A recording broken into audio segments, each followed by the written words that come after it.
Oi, gente! Eu sou a Arlete, sou pediatra e neonatologista e esse é um canal sobre cuidados com bebês e crianças. No vídeo de hoje, eu vou falar sobre alimentação. Eu sei que eu pareço uma chata, principalmente nas consultas, quando eu venho trazer esse assunto de alimentação aqui, mas é porque realmente é muito importante a gente dar atenção para a qualidade da alimentação das nossas crianças, principalmente nos primeiros 2 anos de vida, mas eu vou além, eu acho que a gente tem que manter sim uma boa alimentação, prioritariamente com alimentos saudáveis nos primeiros 5 anos e de preferência que a criança leve, que a família leve esse hábito de alimentação saudável para frente, né? Mas o que eu quero falar hoje, na verdade, não é nem em relação a quais alimentos a criança deve ou não comer, mas que ensinar vocês a olharem os rótulos e as tabelas nutricionais dos alimentos para assim saber interpretar se esses alimentos são adequados ou não para as crianças. Então, uma classificação muito legal dos alimentos e que está no Guia Alimentar da População Brasileira, está no Manual de Nutrologia da Sociedade Brasileira de Pediatria, é a gente avaliar o alimento em relação ao grau de processamento. Isso é super importante. Então, o primeiro critério, os alimentos que devem fazer parte da introdução alimentar das crianças e da alimentação de todo mundo da família, são os alimentos in natura ou minimamente processados. O que é isso? São os alimentos do jeito que ele existe na natureza. Então, todas as frutas, todas as verduras, legumes, carnes, tudo do jeito que vem, os grãos, minimamente processado. Por quê? Por exemplo, se a gente pensar no arroz, ele passa por um processo de parvorização, de limpeza, que faz aquele grão ficar fininho do jeito que a gente consome. Então, esse processamento, ele é aceitável, porque não há adição de nenhum componente ao arroz. A carne, as carnes que são resfriadas, né? Muito comum a gente comprar frango, peixes congelados, né? Então, o processo de resfriamento e de embalar a carne também é um processamento mínimo que não influencia na qualidade nutricional desse alimento. Então, tudo que entrar nessa categoria aí de minimamente processado ou in natura é amplamente permitido na alimentação das nossas crianças. E aí, a segunda classificação é sobre os alimentos processados. Quais são os alimentos processados? São alimentos que têm adição de sal, açúcar, óleo ou algum componente culinário. Então, um grande exemplo são as massas, por exemplo, o macarrão que a gente compra no mercado. Ele é um alimento processado, mas se a gente for lá olhar a lista de ingredientes, vai estar, por exemplo, trigo, ovo, óleo. São alimentos que se a gente procurar na nossa cozinha, vão ter todos esses ingredientes. Então, tudo bem o macarrão.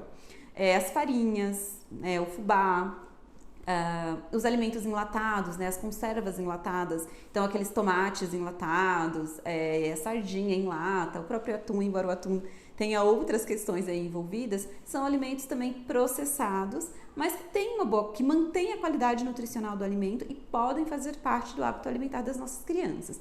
A aveia também é um exemplo de alimento processado, mas que tem continua sendo uma boa fonte nutricional e pode fazer parte da alimentação das nossas crianças, inclusive dos nossos bebezinhos na introdução alimentar. É muito legal introduzir aveia para ter essa otimização aí do hábito intestinal que acaba mudando.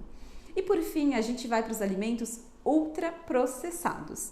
Que alimentos são esses? Eu costumo dizer que esses não são alimentos, que são produtos produzidos pela indústria, que são altamente modificados, que passam por altos graus de processamento, que mudam completamente a estrutura do alimento original, que tem, por exemplo, a adição de corantes, aromatizantes, conservantes, e com isso a gente tem uma perda da qualidade nutricional e o aumento do risco nutricional em relação a esses alimentos, que vão ter substâncias que a gente sabe que podem ser cancerígenas, que aumentam a obesidade, que alteram o paladar das crianças, que faz com que as crianças desejem esse tipo de alimento. E aí vocês já sabem quais alimentos estão nessa lista, né? Então, os refrigerantes, os doces, os achocolatados, aquelas misturas alimentares, né? Aquelas farinhas para se misturar, para se fazer mingau, todos entram aí nessa lista. Não se surpreendam, porque a bolacha de maisena e as bolachas de água e sal estão nessa lista, e indubitavelmente as bolachas recheadas também fazem parte desta lista de alimentos ultraprocessados. Todos aqueles salgadinhos industrializados, aquela prateleira gigante do supermercado cheio de salgadinhos de milho, né? Que milho é o que menos tem nesses produtos, então eles entram aí na classificação de ultraprocessados e não devem fazer parte do hábito alimentar das nossas crianças. Sucos de caixinha também não. Claro, tem os sucos integrais que entram como processados, porque não tem adição de açúcar nem de conservantes. Mas a maioria dos sucos de caixinha, leiam lá nos ingredientes, o que menos tem é fruta. Geralmente começa com água, açúcar, algum aromatizante, algum conservante e, por fim, alguma porcentagem muito baixa de fruta realmente. Então, só para vocês entenderem uma sequência de alimentação, se a gente pensar no tomate, o tomate é um alimento in natura. Se ele passar por um processamento, aqueles de cozimento, conservando óleo, aqueles tomates enlatados em conserva, são alimentos processados. O extrato de tomate, em que o tomate é processado e é adicionado conservantes e aromatizantes e tudo mais, é um alimento ultraprocessado. Então, a gente pode comer tomates in natura e a gente pode comer os tomates, talvez ali no formato de conserva, mas a gente deve evitar os extratos que são realmente os industrializados. E é isso que a gente tem que pensar quando a gente trouxer para a alimentação das nossas crianças. E o mais importante é sempre olhar os rótulos dos alimentos. Se você sabe o que é, na hora que você olhar lá a lista de ingredientes, sempre pensa assim: o que aparece primeiro é o que tem maior quantidade naquele alimento. Então, se eu quero alguma coisa à base de tomate, o primeiro ingrediente tem que ser tomate, né? Já achem estranho se o primeiro ingrediente for outra coisa. Então, já não é aquele alimento originalmente. Então, quanto menor a lista de ingredientes, mais próximo do processado ou do natural vai ser esse alimento. E quanto maior o número de ingredientes, mais próximo do ultraprocessado a gente está. Então, vamos evitar alimentos com listas longas de ingredientes. Essa é uma das principais dicas.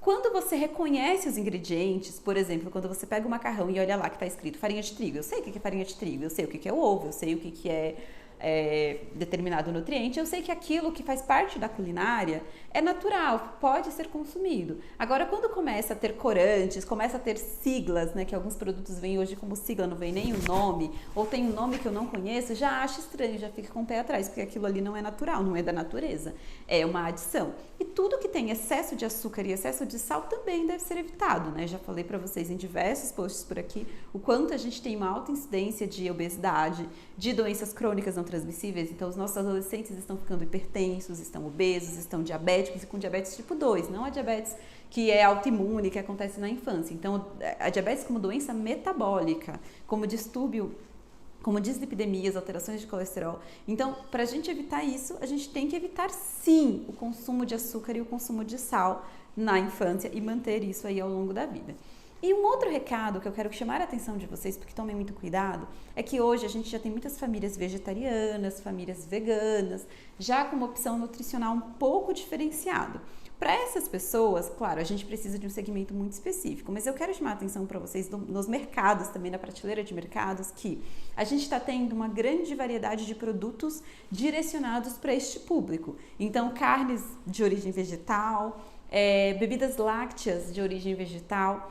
Tomem cuidado com isso, gente, porque esses alimentos eles também se configuram como ultraprocessados. Então, eu vi recentemente uma bebida láctea direcionada para crianças, totalmente de origem vegetal. Aí você olha, parece um produto super bom, super natural. Mas quando você vai olhar a lista de ingredientes, é terrível, gente, é horrível. É cheio de óleos, de gorduras realmente vegetais, mas que são ruins, são prejudiciais. Tem muito açúcar e tem um monte de conservante. Então, não acreditem só naquela divulgação de é porque é vegano ou porque é vegetariano que é saudável. Não é, precisa continuar lendo o rótulo como qualquer alimento.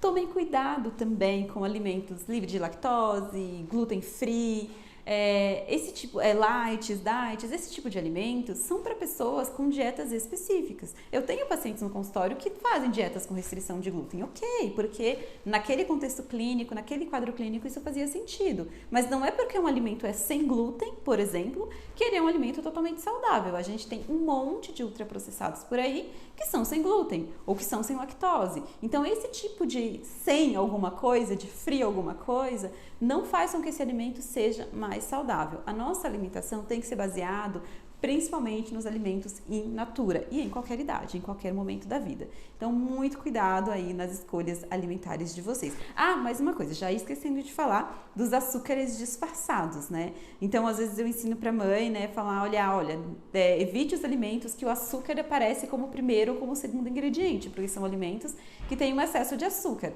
Aí, ok, aí vem escrito lá, açúcar mascavo, açúcar demerara, xarope de glicose, maltodestrina, tudo isso é açúcar, tá, gente? Tudo isso é açúcar. E tomem cuidado principalmente com a maltodestrina, porque ela não é um alimento que adoça tanto, mas ele é um carboidrato, ele é um açúcar. Então ele continua precisando ser evitado na alimentação das crianças e ele é usado muito em compostos lácteos e em bebidas lácteas para as crianças, e isso torna esta bebida de qualidade nutricional ruim, certo?